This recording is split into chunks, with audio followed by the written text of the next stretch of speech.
আন্তর্জাতিক শ্রমিক দিবস উপলক্ষে জাতীয় নাগরিক পার্টি শ্রমিক উইং এর র্যালি শুরু হয়েছে ঢাকার বাংলা মোটরে। যে জাতীয় নাগরিক পার্টির কার্যালয় রয়েছে, সেই জাতীয় নাগরিক পার্টির কার্যালয়ের ঠিক নিচ থেকে একটি র্যালি শুরু হয়েছে। র্যালিটি বাংলা মোটর থেকে হোটেল ইন্টারকন্টিনেন্টাল ঘুরে পুনরায় বাংলা মোটরে এনসিপির কার্যালয়ের সামনে এসে শেষ হবে। আমরা দেখছি যে এই র্যালিতে যারা অংশ নিয়েছেন তাদের হাতে বেশ কয়েকটি প্লে কার্ড রয়েছে এবং র্যালির পিছনে বিভিন্ন ব্যাটারি চালিত অটোরিকশা এবং প্যাডেল চালিত অটোরিকশা রয়েছে এবং প্রত্যেকটি অটোরিকশায় বেশ কয়েকটি প্লে কার্ড রয়েছে। তারা অটোরিকশার জন্য আলাদা লেনের দাবি তুলেছেন।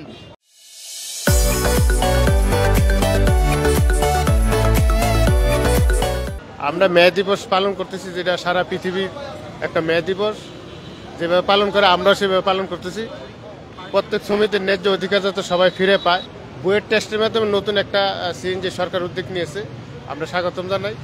আর কিছুদিনের ভিতরে সেটা আসলে ওইটা সরকারি অনুযায়ী যেভাবে পারমিট দিবে আইন অনুযায়ী, নীতিমালা অনুযায়ী, ওভাবে এটা চলবে। তারাও এটা চায় যে আমাদের একটা কর্মসংস্থান করে দেখ, আমরা যাতে সুস্থভাবে চলতে পারি। বাংলাদেশ প্রকৌশল বিশ্ববিদ্যালয় বুয়েট থেকে যে একটি ব্যাটারি চালিত অটোরিকশার অনুমোদনের বিষয়ে আলাপ আলোচনা চলছে, সেই বিষয়ে তাদের সাথে সংহতি জানিয়ে তারাও কিন্তু তাদের দাবির সাথে একাত্মতা পোষণ করে ঢাকায় ব্যাটারি চালিত যে অটোরিকশা আছে সেই অটোরিকশার বৈধ লাইসেন্সের দাবি তুলছেন। তাছাড়া এখান থেকে তারা মূলত অটোরিকশার জন্য আলাদা লেনের দাবি তুলছেন।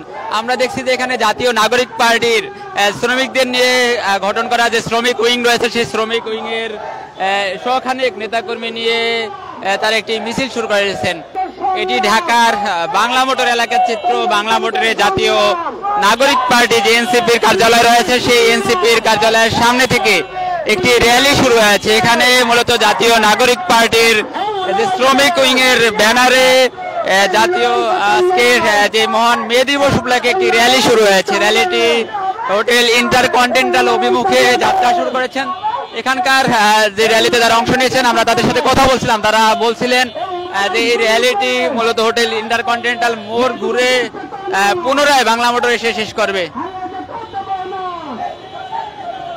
র্যালির সামনের দিকে এনসিপির শখানেক নেতাকর্মী রয়েছে এবং র্যালির পিছনে আমরা দেখছি যে এখানে ব্যাটারি চালিত অটোরিকশা, এখানে সব মিলিয়ে 20 থেকে 30টি ব্যাটারি চালিত অটোরিকশা এই র্যালিতে অংশ নিয়েছেন।